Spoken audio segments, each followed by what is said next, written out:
คือสิบ่เฮิงว่าได้กินต้มไก่แน่นอนแต่น้อยจนเยอะมากก็เป็นแล้วบ่สิญาณภาษาผู้ไทยน่ะบอกว่าคอยฮักเจ้าเด้ออย่างนี้เฮ็ดได้ก็มักไม่อยู่เลยเนาะอยู่เลยได้มาดำหน้าซอยมีมืออีกมาดำนาซอแล้วก็มีมือกักไว้เลยเนาะทุกคนเนาะได้กินชิมสาวดอนมื้อนี้แซ่บแน่นอนสาวดอนกับสาวคอลงเลยลงกินอยู่ตาราง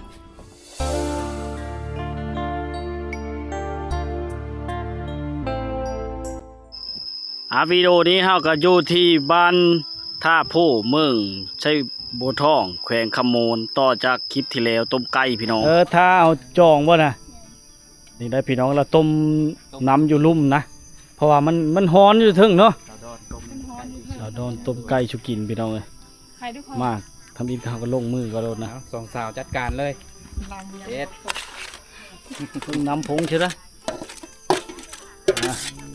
คือชิบะว่าได้กินต้มไก่แน่นอนโมบังเยอะเนาะวักเยอะพี่น้องเลยเฉดไก่น้อยโพดโอ้ยังไข่แต่ได้สัญญาณเนาะสาวคองเคยอยู่บอกผู้บ่าวมาต้มไก่อันชูกินน้ำกันเนี่ยบ่มียังบ่ทันมีพี่น้องเลยเคยบ่ไปเห็นงานอยู่เวียงจันทน์เคยเทื่อนึงไปเทื่อนึงแล้วพอได้กินต้มไก่หาผู้บ่าวแน่แสดงว่าไปแต่ล่านี่ฉลาดเนาะปัดดำหน้าเลวประกาศหาผู้สิมาไทยหน้าเนาะฮุดกับท่านในไทยพ่อหน้านะยังอยู่ไม่ไทยนะหน้าก็ยังดินเตะหาบอยู่ยังดินเตะเฮิบเตะหาบเนาะบ้านเจริญเนาะแม่นบ้านตื่นแต่คอยเอิ้นเตะเฮิบดินแตกผางอยู่ทุกคนเนาะฝนบ่ตกฝนน้ำตกชาวบ้านนั่นเหมือนแปลกมั้งคอยเอิ้นเตะเฮิบ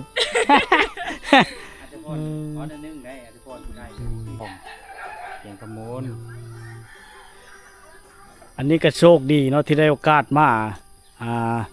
ตามที่วิถีชีวิตสาวลาวนะผสมสาวผู้ไทยพี่น้องลาวนี่เว้าผู้ไทยก็ได้เว้าอันชนเผ่าบ่รู้ก็ได้นะหมู่บ้านนี่ดังบรรดาผู้แช่ผู้สาวหรือชาวบ้านเขาเจ้าก็สะดวกสบายไปอีกแบบได้บางบ้านนี่ก็กันเว้ากันจากันยะพี่น้องแต่น้อยจนเยอะมากก็เป็นแล้วบ่สิญาณภาษาผู้ไทยนะถือว่าชั่วลายกับไปกายมากกายบ้านมันติดเดียวเลยเนาะอายได้บ้านพ่นตุ่มติดกันยังบ่เป็นจ้ะสารเธอวะแม่นติดบ้านต่อบ้านนี่ยังบ่เป็นนะเดี๋ยวน้ำอายมีเว้านอนแล้วละเป็นจักสิว่าได้เลยเนาะไม่ได้แต่บัดชวนได้แต่สบายดีเว้าคือเดียวว่าอยู่พี่กะบันโซนนะแม่นเว้าได้เลยสบายดีสบายดีนะสบายดีคือเดียวสบายดีคือเดียวเป็ดเขาเอิ้นได้เลยบ้านที่จังเตะต่างกันได้พี่น้องแต่ละบอนศึกษาเห็นหูนำกันงัวเด้ดัวโอ้ดัวพี่น้องควายได้ใช่อาเรียโอ้แต่ลกไปอีกแบบเลยพี่น้องคันบ่ฮู้นำชาวดอนนี่ก็บ่ฮู้คือกันเนาะชื่อมาเด้อน้องบ่แล้วชื่อใดบัดไก่ได้ใช่ด้วยโอ้ชื่อจะบ่พี่น้องได้เบิ่งละค่ำก็ยังดีเนาะเทียมมาดูเด้อค่ะจะเป็นคันว่ามาเห็นชาวดอนงามมันนี่แหละอยากบอกว่าคอยฮักเจ้าเด้ออย่างนี้เฮ็ดได้เกาะมักไม่ภาษาอังกฤษหลายยับยู่พี่น้องภาษาลาวหั่นแหละคอยฮักเจ้าเนาะภาษาพุทธไทยเลยเต็งมักโตกันมักโตเด้อกันมักโตเด้อเฮ้ยรอเลิกก็ได้เนาะเขามักเจ้าเด้อเอิ้นเฮ้ยแล้วพี่น้องแต่ว่าภาษาพุทธไทยนี่จะบ่จำกัดนะบางเทื่อก็หมู่คู่ก็มีเอิ้นเฮ้ยได้แต่ก่อยได้บ้านแต่ก่อยได้พวงอันบางๆก็เนาะเอิ้นเฮ้ยได้บ้านค่อยมีแต่เอิ้นเฮ้ยบ่แม่นผู้เมฆเอิ้นเฮ้ยหมดคือค่อยกับบ่าวดวงนี่ก็จะเอิ้นว่าเฮ้ยหรือว่าทึกบ้านค่อยเอิ้นทึกทึกคันผู้หญิงน่ะหมอเฮ้ยหมอแม่นแหละเนาะคนทางนั้นน่ะแนวทางบ้านดอนกองเนาะเอิ้นหมอทั้งหมดหมอผู้หญิงค่ะได้มื้อนี้นะบ่ได้ไปไล่โง่บ่ผู้ชายเขาไล่เฮาแล้วโอ้ชูอายมาเนี่ยบ่ทันใจเนาะมีทันไล่โง่เขาแรง เปียกประจำวันวิธีชาวลาวเดี๋ยวนี้แหละพี่น้องไล่โง่ไล่ จังได้ไล่โง่ ว่าเขาเล่นจักโตก็โง่นะ โง่ฮะ5โต อันรั่วอันใดรั่ว รั่วอ่ะ เว้าบ่ถือจะคือพี่น้องเอ้ยสิมาศึกษานำสาวดอนนะครับสาวคองนั่นแหละพี่น้องเนาะมันก็บ่เป็นบ่เลยจักสิเอ็ดแนวใดหลายหมองหลายบ่อนก็บ่คือกันเนาะ ห้องเย็น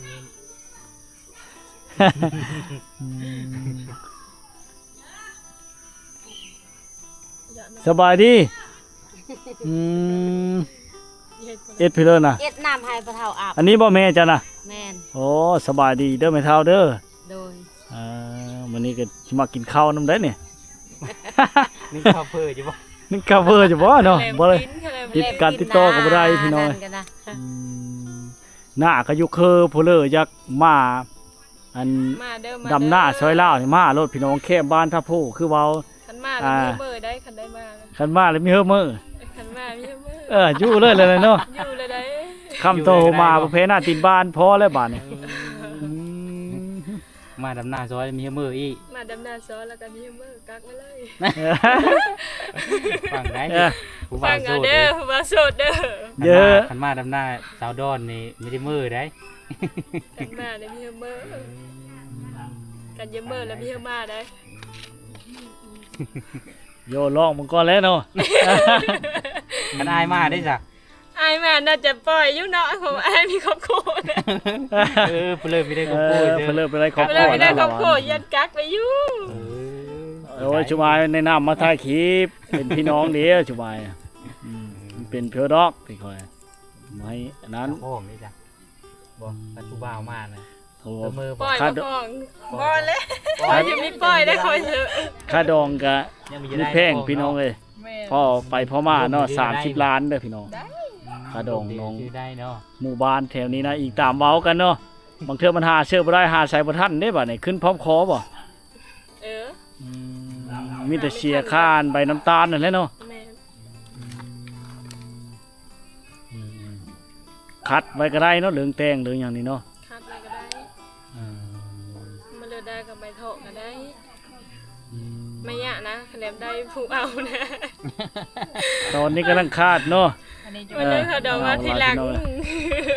จากเช่นนั้นเลยเนาะนี่แหละพี่น้องเอ้ยคนเคยสร้างครอบครัวมาครั้งหนึงแล้วนะแต่ว่ามันบ่เข้าใจกันเห็นฐานะเฮาลำบากอย่างนี้แหละเราอะ ฐานะลำบากแน่เขาก็ ก็เลย ไม่ได้อยู่น้ำเฮายังความจนแน่เขาจะไม่อยู่น้ำ เขาก็ได้แน่เนาะ แม่นเขาบัดเขาโพเขาบัดได้แน่ ตอนเอาเดียวทำบิดเนี่ยจ้ะไม่ได้ติ ตอนเอาเดือนทำบิเขาก็มีตีนั่นเนาะแล้วเขามักอยู่เด้เบา เขาไม่ประมันเนาะ ทำไมประมาณ เขายามากเสือเขาก็ตีเบัดแล้ววันนี้ ติไปเมิดเนาะว้าวบิดเดียวไม่ยังเลิก เว้า กับว้าว คำหนึ่งสองคำมันก็พิษเบัดแล้ว เอาแต่ไม่ติเลยทุกคนเลย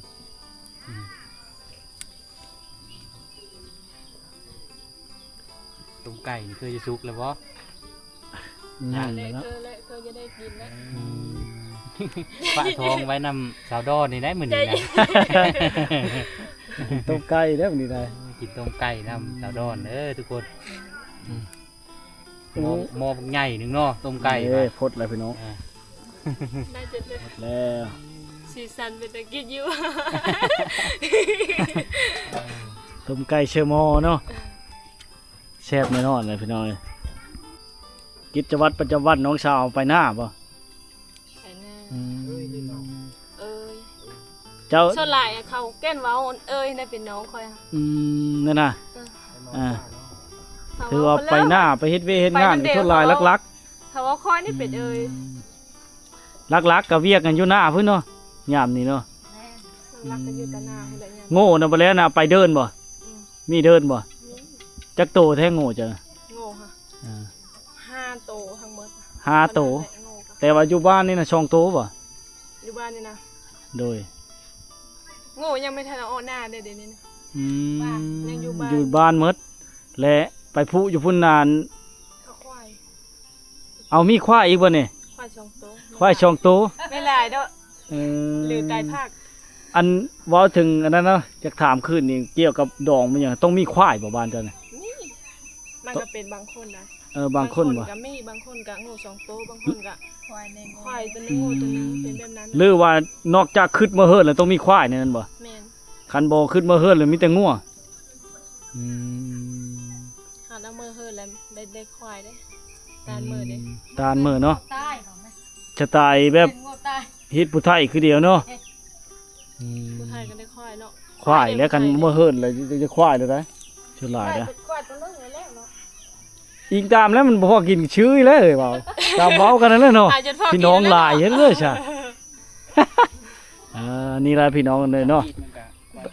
บางครั้งก็ต้องขออภัยที่เจาะจีมเนาะฮีตของประเพณีแต่ละมองแต่ละบอนอาจจะมีคือเดียวนะพี่น้องเนาะทิกชาเห็นหูภาษาชนเผ่าไปนำพร้อมเกี่ยวกับชัดสาวาซิ่งอีกอย่างนึงแหละพี่น้อง มาดูให้มันเป็น เบ้ได้เคินเลยบ้านจ้ะเนี่ย เอิ้นคือเดียว เอิ้นคือเดียว แม่น เบ้เกินเบ้แล้วเนาะ แบกเอิ้นแบก บัดง้อควายเลยต่างเลยพี่น้องชื่อแต่โง่นี่แต่ว้าวมันนี่รัวรัวรัว เป็นระบ่ รัวว้าวหันลิ้นแท้ก็บ่แม่นเนาะว้าวยากๆเลยแสดงว่าชนเผ่าประชมตรีเด้อชนเผ่าบ้านเจ้านี่ประชาชนเผ่าตรีแถวบุรพาก็เขาจะเอิ้นนั่นรัวคือเดียวนี่แหละแต่ว่าโชคดีโยมาแถวนี้นะจุเจ้าหูภาษาที่คอยหลายเจ้าในเห็นฮอดห้องเลิกอ่ะเห็นป .5 ป .5 แล้วก็ออก แต่ว่าเก่งเนาะอ่านได้เขียนเป็นหมดบ่พอได้ พอได้แล้วก็เป็นได้มีก็แบบนี้แหละสมกับมีเหตุนั่นแหละเนาะเห็นของป .5 แล้ว นี่นะ ตอน พี่น้ นั้ อน ง น่ะคนคอยจะออกนะแบบมันยะนี่ห้ามนำเลยห้ามนำไปก็นำมา ไปเฮ็ดอยู่บ้านป้ามังนาวพุ่น เฮ็ดอยู่บ้าน14 บ้านชบเช่โอ้อยู่พี่ ไปลัดทางนี้แหละแต่คอยไปโรงเรียนน่ะย่าง แม่น ไปทางนี้แหละ ได้เชยเนาะ ย่างเอาไปโรงเรียนน่ะ ได้ทางลัดบ่ ได้ทางลัดทำยำนี่นะน้ำน้อยนี่นะไปสบายยำน้ำหลายนะมันไปเนี่ยที่เฮอไปที่เฮอมานะ เฮ็ดกระโปรงนุ่งชิ้นนั่นเด้ไปเฮ็ดบลุ่มไป ร้อยน้ำก็เป็นบ่ โอ้ยน้ำไหลได้มันจะตายค่ะ ฟาดชิ้นแนว ลูกไก่มันก็เป็นเลยลอยน้ำ เออ ลอยน้ำนะพอได้อยู่ โอ้เป็นเนาะปีงบริยานบ่ อยู่ บ่สะดอน ลูกปีแห่งญาติเด้ออย่าว่าเจอลูกปีเมื่อวานในลง มันจับอยู่ในตีนนั่นน่ะ เมื่อวานในลงไปตึกจิลุงนะเห็นปีงลอยมาแล้วก็ขึ้นเลย ปาดจะลุงเล่นบ่ฮะชาวคลองได้บริยานบ่ชาวคลองฮะ แกเพิ่งหามาตะแกนอยู่ เชิญที่ต้มไก่เนี่ย ยัง ยังไม่ทันเจอชมอยู่ เพิ่งไม่เอาตัวอ่อนนะ ฮอนแล้วนี่ ลื ก็ มเสื้อ ได้แล้วนะครับ เสื้อ มันสิหวานเพิ่นเด้อจังหน่อย เชิญชมแน่ จะได้ต้มไก่หวาน ต้มไก่หวาน ไก่หวานก็มาก ต้มหวานไก่ ตัวหวานใกล้ที่ลองกิน ผู้ชายต้มนี่ต้องหวานแน่นอนเลยพี่น้องเอ้ยจากโหน้อยก็กลายเป็นโหลาย โอ้นี่เป็นบรรยากาศยามแรงๆนะดนๆถ้าทีมงานที่เฮาบ่เข้ามาเนี่ยก็อาจจะบ่ได้กินข้าวต้มไก่พี่น้องเนาะได้พี่น้องเอ้ยในชนบทเขตนี่ เขาลงสะพาน บ่ค่อยจะมีผู้ชาย นั่นแหละชาเหตุให้เขาเจ้าในโชดเนาะยากที่จะ ทางมา ได้สร้างครอบครัว เด้เพื่อจะมาดินเด้ เฮ็ดน้ำเพิ่มเข้าอาบก่อนเด้อ โดยไป อันเพื่อจะมาเป็นเคยอัน ชุด ที่บ้าน รด นี่ น้ำ นะ ไม่ทำ ต้องได้สู่ชีวิตได้เบิ่ ต้องได้ สภาพ ร้อยน้ำกี่ต้มมาเนาะ ต้องได้ลอยน้ำพี่ตมมาได้คันมีลอยกับไม่ได้เป็นเคย ร้อยน้ำแกงอีกได้น้ำซีราดอีก ได้น้ำแกงอีก ที่ชูชีวิตขนาดไหนทุกคน สู่ เล ชี ย วิตขนาดนั้นเพื่อจะมาเป็นเคยอยู่อันบ้านนี่นะ คุยเยอะ ได้ลูกคนหนึงเอา แม่นชุกหรือบ่นี่น่ะชาวดอน ได้เอาโพแล้วพัดตาบอดแล้วโพปะมาอยู่นะแม่ ชุกเลยว่าต้มไก่นะ น่าจะสุกแล้วเนาะ ชุกแล้วมาชุกดูจัง ได้ลูกแล้วได้ลูกดิบปั๊บเป็นตะแดงมาทำเลยได้คือเครื่องน้ำ โลดไม่ได้ลืมเสื้อเลยเด้มีว้าวไปเอาเสื้อไป ลืมเลย จูอาคำมีว้าวเนาะมาเถอะว้าวอ่ะ เบิ่งได้เป่าก็ได้ผู้ชายมันฮ้อนเด้บ่คืออยู่กำได้บ่เป่าก็ได้น่ะ โอ้ยอยู่กับเด็กบ่ได้เป่า ตอนอยู่กามอยู่น้ำฮอนบ่ อยู่น้ำฮ้อน ได้ยางอยู่บ่ ได้ยางอยู่หั่นแหละ ยางเนาะไปเลยเนาะ เห็นสภาพอยู่กับนะมีคือจะได้ลูกเลย เลยจ้ะ มันได้ผัวมันก็ได้ลูกอีกแล้วเหรอ ในโพสต์ยาวอีกเด้อ เลิกไปเขาจะได้ซะ ลูกหังกับมี่แล้วจะได้กะ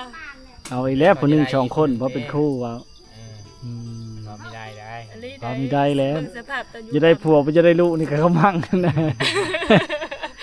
เอาแล้วเนาะแล้วแต่ความเพรียบพร้อมของแต่ละคนเนาะ แน่น อืมโอ้คำปานนี้ยังบ่มาอยู่เนาะเจ้านี่เป็นเลิศเนาะ ขำเลยเนาะ อยู่คำแท้พี่น้อง รถไฟฟ้าเพิ่นน่ะ มาฉุกเลยเจ้าบ่ฮ้อนบ่ผู้เช้า เอาไม้ไหม คือบ่เอาไม้น่ะ นั่นน่ะไม้ ได้บ่ ข้างหลังตัวน่ะ ฮะ ไม้อยู่หลัง ฮ้อนเด้อผู้เช้าเอ้ยโอ้มันสิบ่หลุดบ่แพ้ คือเลยเนาะเอ้าคือไป เอาขึ้นเทิงคุณบ่ขึ้นเทิงแล้วจังแต่งลง แน่น เบิ่งได้ความจะได้ผู้เช้าเอ้ย มันฮ้อนเด้มันสิโละตัวเองความไม่ยากดอก ได้ไม่ได้กินเลย โอ้ยพี่น้องนี่แหละจุดค่ำนะมื้อนี้ก็ได้เนาะสิแล้วเนาะทุกคนเนาะได้กินชิมื้อสาวดอนมื้อนี้แซ่บแน่นอนสาวดอนกับสาวข้องนะ มีเสพกันย้องเอาเด้อไอ้คอม ไปทางเลย เอาลงเลย เอาลง กินอยู่ตาราง เดี๋ยวมันยิงอยู่เทิงดี หยุดก่อนโอ้พี่น้องคันผู้บ่ชำนาญนี่ถือว่าบ่ได้กินได้อนี่คันใดแล้วนี่พี่น้องเอ้ย เบิ่งสภาพคันใดเนี่ยเพื่ออย่ามามักอ่ะ นะโอ้มันทำนี้ว่าคนงามๆปานนี้มันทำนี้เนาะ FC ง่ายใจดีพี่น้องอยากช่วยเหลือหรือว่าอยากมาสร้างสร้างครอบสร้างครัวกับน้องก็ได้เนาะบางคนคอมเมนต์เข้ามาว่าเราบ่แม่นคนโชดด้วยว่าเอางงคือกันเลยพี่น้อง งงแล้วเนาะ มาเห็นตัวจริงแล้วเล่าโชดเด้อพี่น้องเด้อ โซแท้ไฟสิโตเด้ นี่พี่น้องได้กินต้มไก่ชีมือสาวดอนกับสาวข้องนะมันนี่แซ่บๆนำกันเด้อพี่น้องรู้ตับอยู่ทึ่งพี่น้องเลยนี่เจียวมาคิดดิบ แต่เอ้ยคนน่ะเพนโลปัดมีมามื้อนี้นะ จนค่ำจนมืดนะทุกคนนะโอ้ลาบปรุงชาติให้ย่างดีเด้อฮะ คือบ้าม เกือบความโอ้เฮิ่นนั่นพี่น้องเราในหลังบักไงพี่น้องห่มขามอีกได้ที่เฮาอยู่นี่เนาะบรรยากาศดีเย็นดีได้คำมาแบบนี้ละเฮิ่นเราเนี่ยเพราะว่ามันเป็นนั่นห่มขามบักไงนี่พี่น้องนี่เนาะโอ้น้ำเย็นบ่ผู้เช้า แม่นเอาเจ้าเพื่อนที่ออนไลน์มาบอก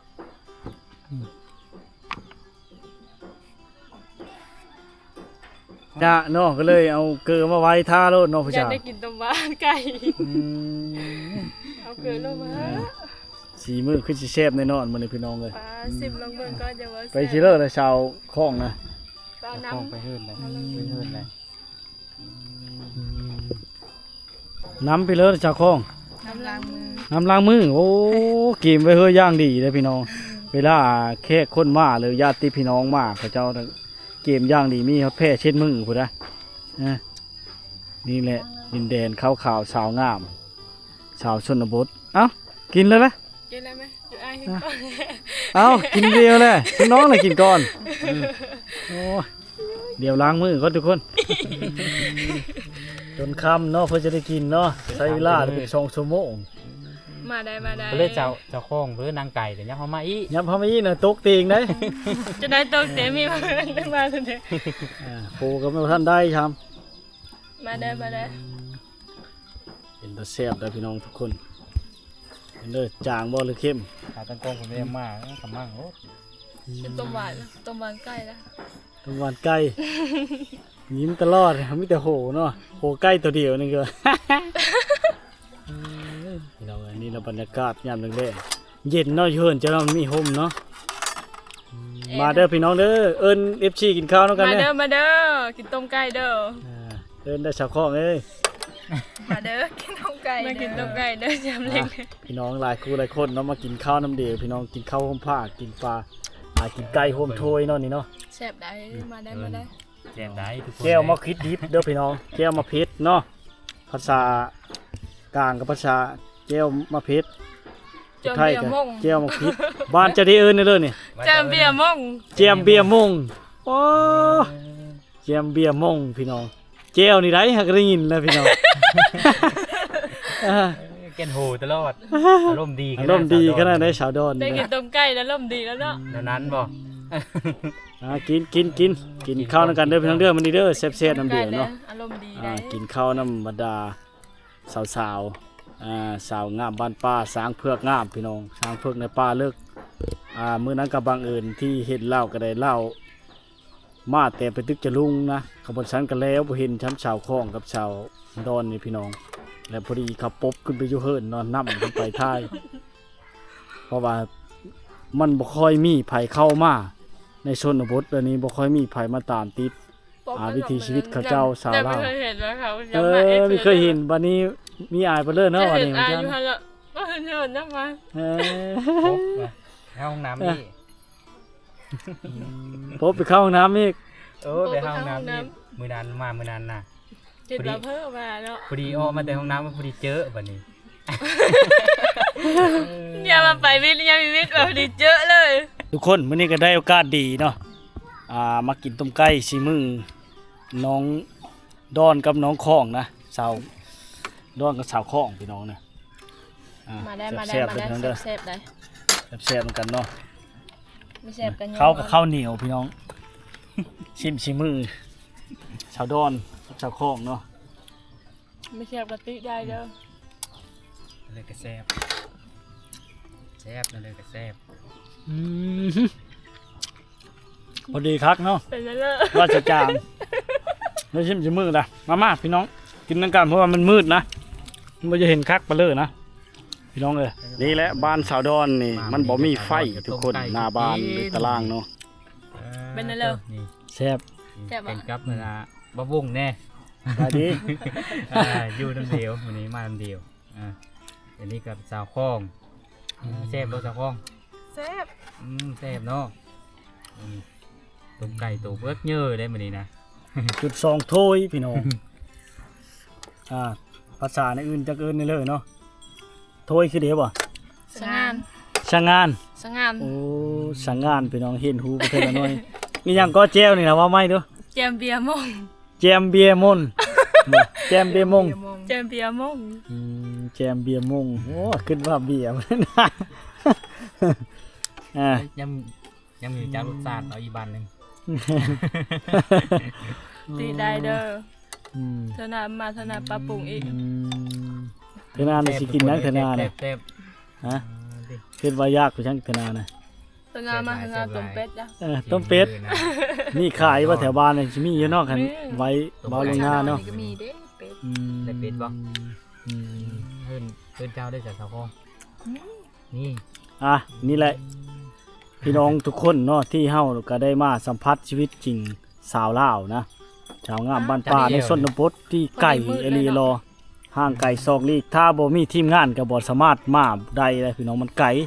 บ้านละนี่จักไปจักกลับบ่ได้นะผู้เดียวบ่กล้ากลับเนื่องจากมันต้องได้ผ่านป่าดงแล้วก็หนทางกับเป็นคุมเป็นบ่อน้ำโบกแล้วในฤดูฝนแบบนี้ บางทางน้องจะไปซื้อบัตรก็น้องบ่ไปแล้ว บางบ่อนก็อาจจะได้หามรถ เบิ่งสภาพ และ ทาง เฮ็ดให้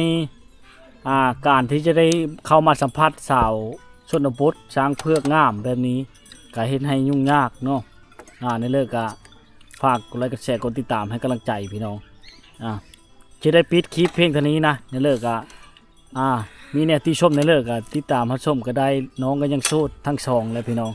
ถ้าชนเจอเพลอเนาะก็ชอบถามข้อมูลการติดต่อทั้งเลิกบ่พี่ชาว